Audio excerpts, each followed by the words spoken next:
I'm absolutely delighted to welcome you to our Festival of Ideas.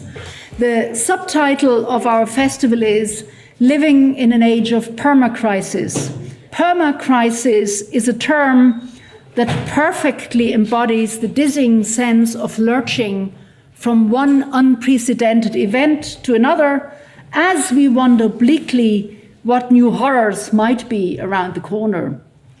So while we have a lot to worry about, as organizers of this festival, we believe very strongly that literature and the arts can provide us with creative and alternative ways of thinking about and living with entangled crises.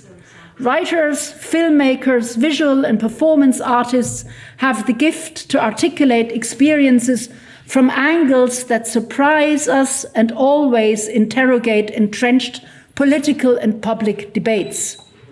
And this is so because their responses employ different registers and tones. Literary and artworks can be nuanced and outrageous, subjective and political, thoughtful and provocative, funny and sad, and many other things. Writing is always in crisis. I mean, it captures crisis. That's one of the things that it wants to do. Reading often provokes a kind of, what you hope in a way is a sort of an emotional crisis. The world is always in crisis. So what are we addressing at this current moment that feels different, if anything? I think that we're always being asked to solve something and to reflect it and to respond with a hot take on it, when actually, what is good for writers and good for readers is a slow take and a considered response. And that often looks like it has nothing to do with the big issue crises, but has everything to do with the structures that underpin them.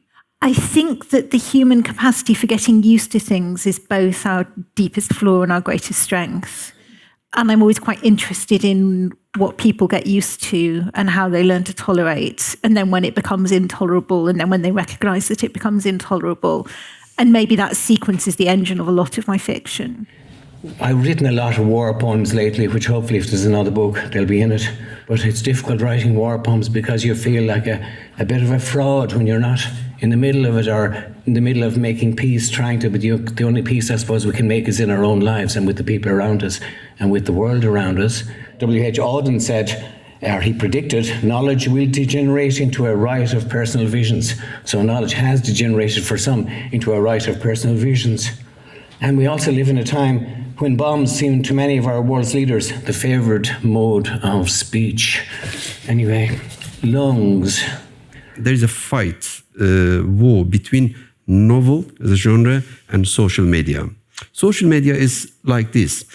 It doesn't let you, stay with yourself. Open social media and go reels.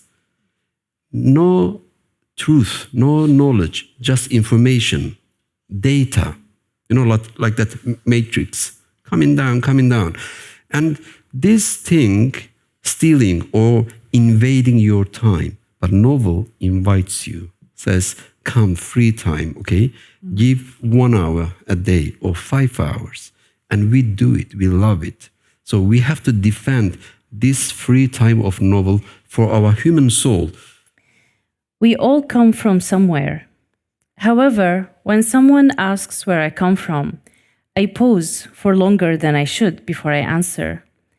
And every time I say I'm from Syria, I feel like I'm standing at a funeral, while Syria lies in an open casket, and mourners tell me how sorry they are for my loss. When I'm asked what I miss most about home, my mind bustles with 1,000 memories from the vibrant streets of Damascus. I picture what I left behind: my sweet grandmother, my fluffy black and white cat, my pile of books. But more than all of this, the thing I miss most is myself. I was a different person then. My thoughts, my words, my outfits, and my friends were all different. Everything about me now has changed, whether for better or for worse is not yet clear. But the earlier version of me is still trapped inside. Some might call this integration. I call it an identity crisis. I may have stopped trying to explain the love I hold for Syria, but I have never let go of it. I carry my troubled homeland within me. I hide it like a crime.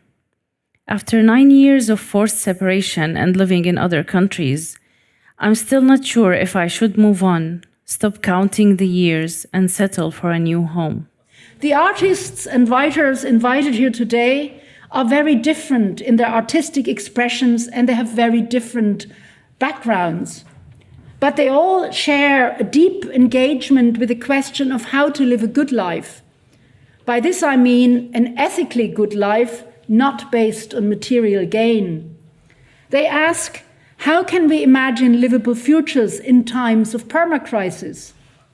To what extent does the idea of permacrisis enable us to dismantle the haughty belief that humans are in control of the planet?